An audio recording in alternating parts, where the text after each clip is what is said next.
నిర్మల్ చుట్టుపక్కల ఉన్నటువంటి గ్రామాలలో D1 పట్టాల పేరు మీద దాదాపుగా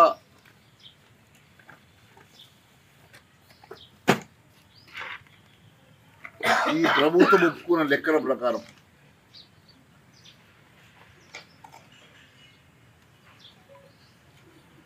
350 పైచీలకు కేవలం తెలంగాణ రాష్ట్రం వచ్చినాక ఇంద్రకరణ్ రెడ్డి గారు మంత్రిగా అయిన తర్వాత కొత్తగా D1 పట్టాలు మంజూరైనవి. గతంలో 200 D1 పట్టాలు ఉంటే దానికి తోడుగా 350 D1 పట్టాలు మంజూరై ఇగో కంప్లీట్గా దాని లిస్టు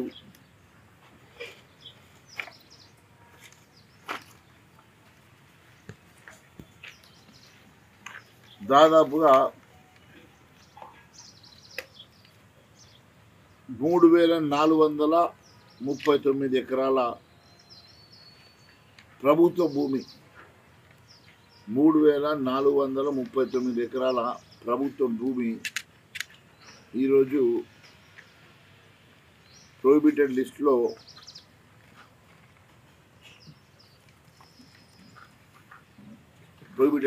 ఉంటే ఒక మండలంలో ఇది లక్ష్మణ్ జెండా. ఈ రకంగా మన ప్రభుత్వ నిర్మల్ నియోజకవర్గంలో ఉన్నటువంటి కొన్ని వేల ఎకరాల భూముల్లో దాదాపు నిర్మల్ నియోజకవర్గంలోని 3000 ఎకరాల భూమి ఇవాళ D1 పట్టాల పేరు మీద బడా నాయకులు కాజేయడం జరిగింది. ఆ 3000 ఎకరాల్లో జెన్యూన్ D1 పట్టాలు ఒక మ్యాక్సిమం 700 ఎకరాలు మాత్రమే ఉంటుంది. మిగిలిన అంతా కూడా ఫేక్ D1 పట్టాలుగా పరిగణలోకి వచ్చినాయి. అవన్నీ కూడా ఈరోజు కలెక్టర్ దాని మీద ఎంక్వైరీ చేసిండు. నేను విజిలెన్స్కి కూడా ఇవ్వడం జరిగింది. ఇప్పుడు ఇవన్నీ కాపీస్ దానికి పెడుతూ ఉన్నాను. నేను గతంలో నా నిర్మల్ నియోజకవర్గ ప్రజలకి నేను ఇచ్చినటువంటి హామీ ప్రకారం ఎవరైనా సరే ఎంత పెద్దవాడైనా ప్రభుత్వ భూములు కాజేస్తే వాపస్ తీసుకొని పేద ప్రజలకు పంచుతాను నేను మాట ఇచ్చిన. దాని ప్రకారమే ఈరోజు నా కార్యక్రమం మొదలైంది. ఖచ్చితంగా ఈ భూములు ప్రభుత్వం ఖచ్చితంగా ఆధీనంలోకి తీసుకోబోతుంది. ఈ భూమిని వదిలిపెట్టే సమస్య లేదు. దీని వెనుక ఎంత పెద్దవాడున్నా వాళ్ళను వదిలే సమస్య లేదని చెప్పి నేను తెలియజేస్తా ఉన్నాను. నేను గతంలో చెప్పినట్టుగానే నిర్మల్ పట్టణంలో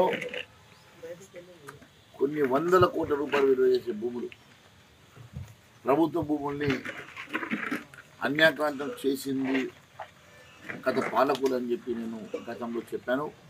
ఈరోజు రుజువులతో సహా కలెక్టర్ గారికి సబ్మిట్ చేసిన. ఈరోజు కలెక్టర్ గారే విస్తుపోయినరు డీమార్ట్ కన్స్ట్రక్షన్ మొత్తం ప్రభుత్వ భూముల్లో నిర్మాణం జరిగిందని. డీమార్ట్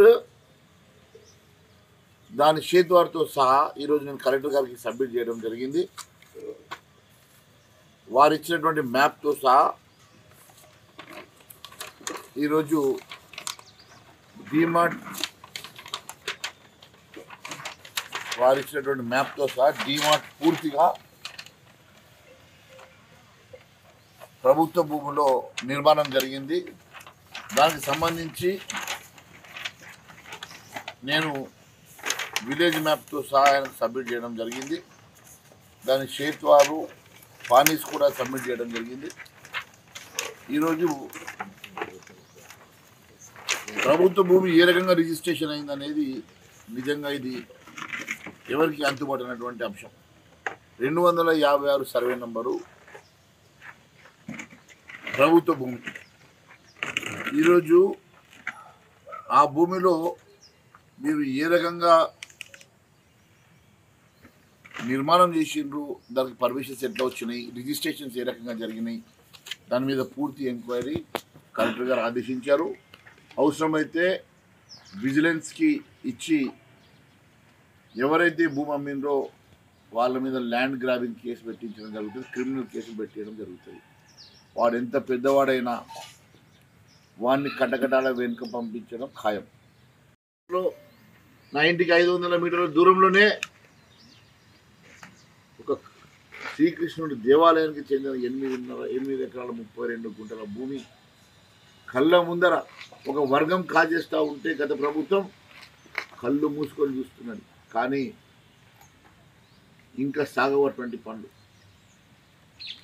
ఎట్టి పరిస్థితుల్లో ఏ గ్రామంలో అయినా తెలంగాణ రాష్ట్రంలో ఏ జిల్లా నుంచి ఏ గ్రామం నుంచి దేవుడి మాన్యానికి సంబంధించిన ఇంచు భూమి కూడా ఇతరులు కాజేసినట్లు కానీ ప్రభుత్వం టేకోవర్ చేసినట్లు కానీ మాకు ఏ చిన్న సమాచారం వెళ్ళినా భారతీయ జనతా పార్టీ దళం పోయి అక్కడ కాషాయ జెండా ఎగరేసి ఆ భూముల్ని వాపసు తీసుకొని దేవుడు మాన్యాలుగా దేవుడికి ఇప్పించే బాధ్యత భారతీయ జనతా పార్టీ తీసుకోబోతుందని తెలియజేస్తా ఉన్నాను.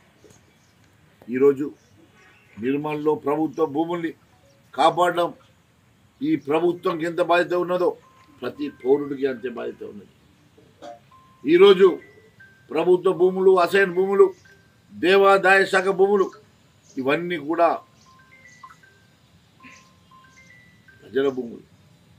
హిందూ ధర్మానికి చెందినటువంటి దేవాదాయ శాఖ భూములు, ప్రజలకు చెందాల్సినటువంటి అసైన్ భూములు, పొరంబోకు భూములు, బడా బాబులు ఈరోజు ఈ రకంగా కాజేస్తే ఊరుకునే సమస్య లేదు. ఎట్టి పరిస్థితిలో ఎంత పెద్దవాడైనా అదేం ఫంక్షన్ అంటే రామకిషన్ రెడ్డి ఏం ఫంక్షన్, దివ్య ఫంక్షన్ హాల్ కానీ దివ్య ఫంక్షన్ హాల్ చుట్టూ ఉన్నటువంటి భూములు కానీ దాని వెనుక మురళీధర్ రెడ్డి చేసినటువంటి లేఅవుట్లు కానీ ఇందకర్ రెడ్డి చేసిన లేఅవుట్లు కానీ వాడి చెంచాగాలు చేసిన లేఅవుట్లు కానీ వాడి సంబంధించిన వ్యక్తులు చేసినటువంటి లేఅవుట్లు కానీ 1 ఇంచు ప్రభుత్వం భూములో చేసిన ఊరుకునే సమస్య లేదు. ఈ భూముల్ని కాపాడే బాధ్యత నాకు పెద్దన్న పాత్ర ఇచ్చి నన్ను గెలిపించిన నా ప్రజల కోసం ఎంతటి త్యాగంకైనా సిద్ధపడతా. ఈ భూముల్ని కాపాడి, ఈ ప్రజల్ని కాపాడి, ప్రజలకు చెందాల్సిన ఆస్తుల్ని ప్రజల కోసమే పనిచేస్తాను. హిందూ ధర్మం కోసం గతంలో వారికి ఇచ్చినటువంటి ఆ గుళ్ళకి ఇచ్చినటువంటి మాన్యాలను, భూముల్ని అన్యాక్రాంతం చేసినటువంటి గత పాలకులు అందుకే ఈరోజు పూర్తిగా కనుమరుగైపోయింది. ఆ ఆస్తుల్ని, ఆ ప్రాపర్టీస్ని, ఆ భూముల్ని కాపాడే బాధ్యత మా భారతీయ జనతా పార్టీ తీసుకున్నానని తెలియజేసుకుంటూ, తెలంగాణ మారుమూల పల్లెలో కూడా ఏ 1 ఇంచు భూమి మా దేవాదాయ శాఖకు, మా దేవుడికి, మా మాన్యాలకు సంబంధించినటువంటి భూములు 1 ఇంచు కూడా అన్యాక్రాంతం కావడానికి వీల్లేదు. వాటిని తిరిగి స్వాధీనం చేసుకునే వరకు భారతీయ జనతా పార్టీ పోరాటం కొనసాగుతుందని తెలియజేస్తాం. ఈరోజు కొత్తగా చాలా విషయాలు వెంకటాపూర్ దగ్గర ఒక టీఆర్ఎస్ మండల అధ్యక్షుడు అసైన్ భూమికి ఆయన ప్లాట్లు చేసే ప్రయత్నం చేస్తూ ఉన్నాడు. అది ఎవరు భూమి కొనొద్దు, అది కూడా ప్రభుత్వ భూమి. వారం 10 రోజుల్లో ప్రభుత్వం దానికి ఫెన్సింగ్ కంచెలేస్తుంది.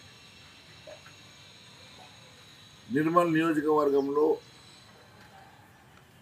పేదలకు, బడుగు బలైన వర్గాలకు చెందాల్సినటువంటి ఈ భూములు బడాబాబులు దొంగ D1 పట్టాలు, దొంగ షేద్వార్లు, సప్లిమెంటరీ షేద్వార్ల పేరు మీద కొన్ని 100,000 ఎకరాల భూమి, 100,000 కోట్ల రూపాయల ఆస్తులు ఈరోజు కొల్లగొట్టిన మాట వాస్తవం.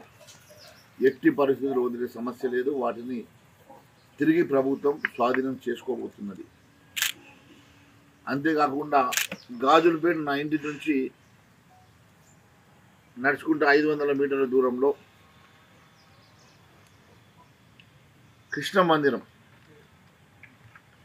కృష్ణ మందిరంకి చెందినటువంటి 8 ఎకరాల 32 గుంటల ఎండోమెంట్ భూమి గుడి భూమిని ఒక వర్గానికి చెందినటువంటి వాళ్ళు దొంగ పట్టాలు చేసుకొని దాంట్లో దొంగ లేఅవుట్ చేస్తూ ఉన్నారు. వారం రోజుల లోపల అక్కడ ఫెన్సింగ్ చేసి ఆ ప్రాంతంలో మళ్ళీ కృష్ణ మందిరం ఏదైతే ఉన్నదో ఆ కృష్ణ మందిరానికి స్వాధీనం చేయడమే కాకుండా అక్కడ పెద్ద యజ్ఞం చేయబోతున్నాం. మా బజరంగ్ దళ్ సోదరులు, హిందూ వాహిని సోదరుల ద్వారా ఆ ప్రాంతంలో ఒక పీఠాధిపతి ఆధ్వర్యంలో దాన్ని స్వాధీనం చేసుకొని ప్రక్షాళన చేయబోతున్నాం. ఆ భూమిని ఆ 9 ఎకరాలు ఒక వర్గానికి చెందిన వాళ్ళు దొంగ పట్టాలు చేసుకొని లేఅవుట్ చేసే ప్రయత్నం చేస్తున్నారు. అదే కాదు, నిర్మల్ పట్టణానికి చెందిన దేవాదాయ శాఖ భూములైనా దేవుని మాన్యాలైనా అది బాసర్లో కానీ చేవెలలో ఉన్నటువంటి సీతారామపురంలో 1100 ఎకరాల మా ఎండోమెంట్ శ్రీరాముల వారి భూమిని ఏ రకంగా గత ప్రభుత్వం కాజేసిందో వాటి దగ్గర నుంచి తెలంగాణ ప్రాంతంలో ఏ ఒక్క మా దేవాదాయకు సంబంధించినటువంటి మా దేవుని మాన్యాలకు సంబంధించి ఏ ఒక్క ఇంచు భూమి కూడా ఇతరులకు చెందకుండా దేవుడు మాన్యాలుగా మిగిల్చే ప్రయత్నం చేయబోతున్నాం. ఇతర వర్గాల భూములు ముట్టుకోవడానికి చాతగాని సన్నాసులు, దద్దమ్మలు కేవలం హిందూ ధర్మానికి చెందిన దేవాదాయ శాఖ భూముల్ని, దేవాదాయ శాఖకు చెందిన డబ్బుని కాజేస్తారు. దేవాదాయ శాఖకు చెందినటువంటి హుండీ డబ్బుల్ని కూడా ప్రభుత్వ వశం చేసుకుంటుంది. చివరకు దేవాదాయ శాఖకు చెందిన మాన్యాలను, భూములను కూడా ఈ రకంగా కాజేస్తే ఇక చేతులు కట్టుకొని ఊరుకునేది లేదు. ఖచ్చితంగా కాషాయ దళం ఈ పరిరక్షణ కోసం ఎంతటి త్యాగానికైనా సిద్ధమై వాటి పరిరక్షణ చేయబోతున్నాం. దానికోసం కంకణం కట్టుకోబోతుంది భారతీయ జనతా పార్టీ తెలియజేస్తున్నాం.